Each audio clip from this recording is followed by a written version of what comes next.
फिरोजपुर भरिसां कचो केटी थाणे जी हद में उगाई ऐं नसीराणी बिरादरी के जेणे में मारिजी वियल इलाइक़े जे ॾोहारी सोडो नसीराणी के भाउ अली हसन नसीराणी के मारिजी वञण खां पोइ सूरतहाल नओं रुख इख्तियार करे वई आहे। ॾोहारी सोडो नसीराणी पलांद में उगाई बिरादरी जा 8 माण्हू जेके कचे में काठियूं करण वया हुआ तन खे जरगमाल करे बांदी बणाए रखियो आहे ऐं उन्हनि जी वीडियो सोशल मीडिया ते वायरल करे छॾी आहे। मुखालफ़न के धमकियूं ॾींदे चयो आहे त तव्हां मूंसां नाजाइज़ी करे मुंहिंजे भाउ खे क़त्ल कयो आहे, मां उनजो बदिलो ज़रूरु वठंदुसि। ॿिए पासे हद जी पुलिस इन समूरे झेड़े में मुकमल बेवस बणियल आहे। इलाइक़े जे समाजी ऐं सियासी हल्कनि SSP कश्मीर कंदकोट के तुर्त मामले के निबेरे वधीक खूनारेज़ी थियण खां बचाइण जी अपील कई आहे।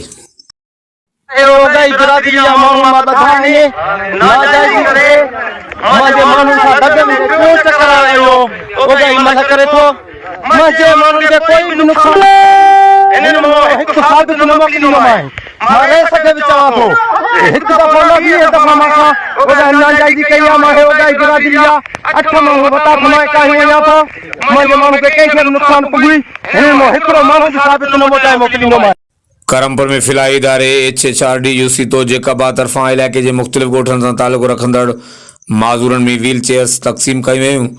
Area manager HHRD upper Sindh Haris Masood, project coordinator HHRD UC तो जेकाबाद अनीस अहमद बिजाणी, समाजी अगवान जावेद उस्मान बिजराणी इलाइक़े के माज़ूर माण्हुनि में व्हील चेयर्स तक़सीम कयूं।